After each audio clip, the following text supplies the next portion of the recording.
Hello everybody and welcome to the Online Sociologist. My name is Ryan. This is the second part of a two-part series focused on my own introduction to sociology by my first sociology teacher and mentor, Professor Thomas Lambert. The lecture is entitled The 7 Realities.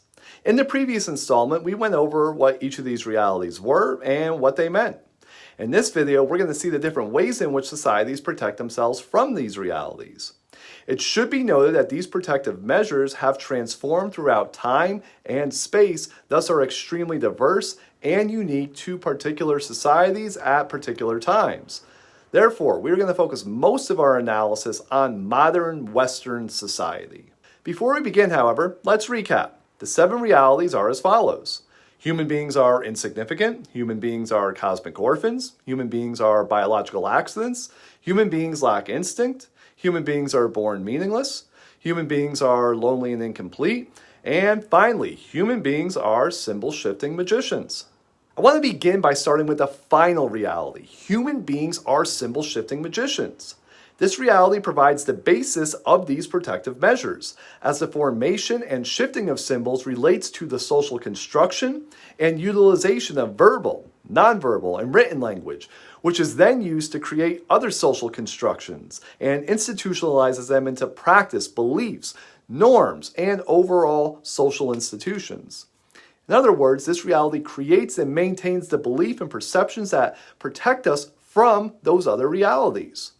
However, as social constructions, these things and ideas are not only created and accepted by people as true, but whose constructedness is often hidden and at times seen as natural.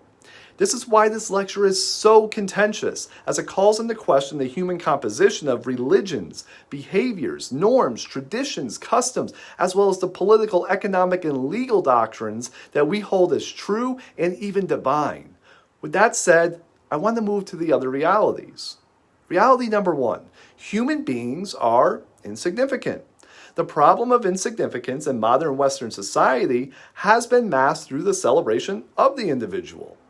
In our present juncture, we can see this through things as diverse as the worshiping of individual celebrities, whether they be movie stars, athletes, or politicians, to the growing cult of self-help and self-affirmation, which places us and our needs at the center of the universe. Despite the great lengths in which individualism has gone, it is a concept that has its roots in the 18th century and Enlightenment. Through the works of Thomas Hobbes, René Descartes, John Locke, Jean-Jacques Rousseau, and Adam Smith sprung modern notions of individualism, self-determination, as well as freedom and democracy. More than that, these theories became codified into the constitutions of emerging democratic nation-states, as well as the beliefs and practices of economic liberalism, which has become the philosophical underpinning of many Western societies up until today. Reality number 2, human beings are cosmic orphans, or we don't know where we came from. This not knowing has been with us since the beginning of human society and has spurred the formation, development, transformation, and merging of innumerable religious creation stories.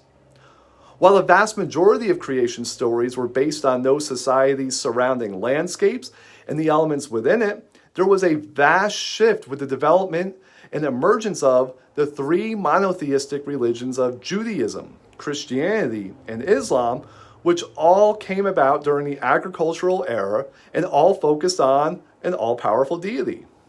All 3 religions adopted elements from the biblical story of Genesis, and despite some differences between the 3, all focus on that deity creating the heaven and earth in 6 days, as well as the first 2 humans, a male and a female, who would be the basis for populating the rest of the world. In Western society, the power of religion began to wane during the Enlightenment, and in its place, science was looked on to find the answer of where we came from. As a result, numerous theories arose as to the origins of humans, the earth, and the universe that range from the Big Bang that set in motion the creation of the universe to the forming of molecules in which life sprung from to the theory of evolution that explained how life developed. Despite these differences between scientific and religious explanations, both institutions have attempted to provide the answer of where we come from and what our place in the larger cosmos is. Reality number 3, human beings are biological accidents. Many of the measures used to protect people from this reality are the same ones used to protect people from the first reality regarding the individual's insignificance. That said, there are some additional points that should be made. In focusing on Western religion, it is believed that all children are miracles from God. More than being miracles, however, such children are created with heavenly intent and molded in the likeness of the deity. Through science, the development of the embryo to fetus to the child has been answered with hundreds of years of observations. However, how that development takes place is uncontrollable and sometimes unpredictable. Over the past couple hundreds of years, medical doctors and scientists have striven to reduce this unpredictability through the standardization of practices and technologies focused on conception, pregnancy, and child delivery. More than that, there recently has been a great deal of focus given to the gene and the ability to alter and control the genetic makeup of embryos, thus promising everything from the elimination of genetic diseases to the choosing of the child's sex. Reality number 4, human beings lack instinct. As noted in the first video, the notion of instinct is tied to the concept of human nature. Human nature can be defined as the fundamental characteristics that all humans possess, such as certain ways of thinking, feeling, and behaving. Human nature was not only theorized by the Enlightenment philosophers, but also as far back as ancient Greek and Roman scholars and early religious theorists. In Christianity, many denominations tie the notion of human nature to original sin, which stemmed from God ejecting the first humans, Adam and Eve, from the Garden of Eden after Eve gave in to the temptations by Satan. Due to this, all humans are born with original sin, thus a predisposition to sin throughout their lives. Instead of giving in to this nature, Christians focused on excising it through prayer, asceticism, or other methods. It wasn't only the religious institution that focused on the dangers of so-called human nature, but other institutions as well.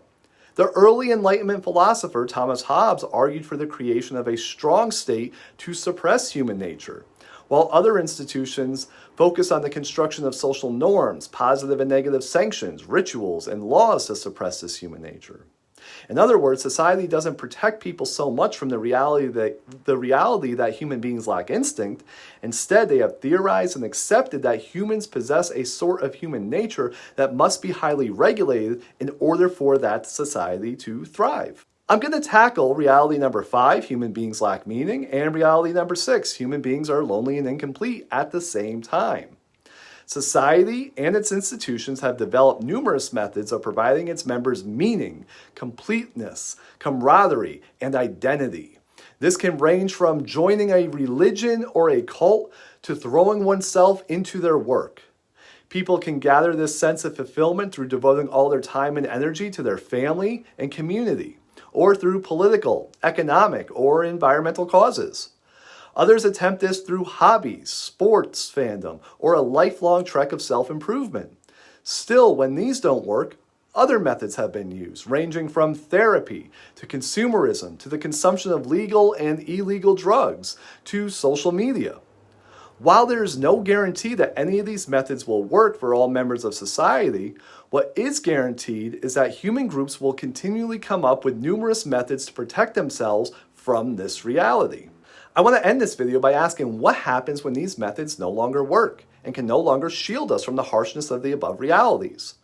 Such periods are usually defined by large-scale social breakdown. History provides us numerous examples of this, whether it be in the variegated responses of social groups in the midst of the Black Death or during the fall of Rome. Moreover, over the past couple hundreds of years, numerous theories on societal collapse have emerged and how people have reacted to it. However, I want to focus on a concept developed by one of the first sociologists, Emile Durkheim. And that concept is anomie.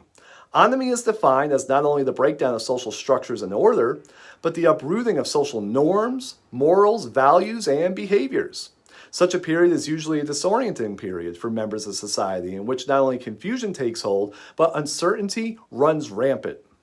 During such periods, old methods of shielding oneself from the 7 realities no longer suffice. So while some get lost in the void of meaningless, others clash with each other over whose interpretation of the world is right.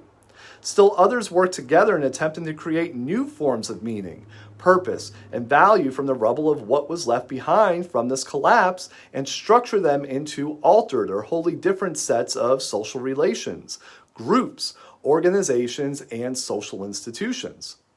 While Durkheim focused his analysis on late 19th and early 20th century and what he saw as a transition from the traditional to a modern society, it can be argued that we can see this anomie taking hold in our own time as we watch older notions of what was right and wrong transform, while mistrust in their social institutions grow.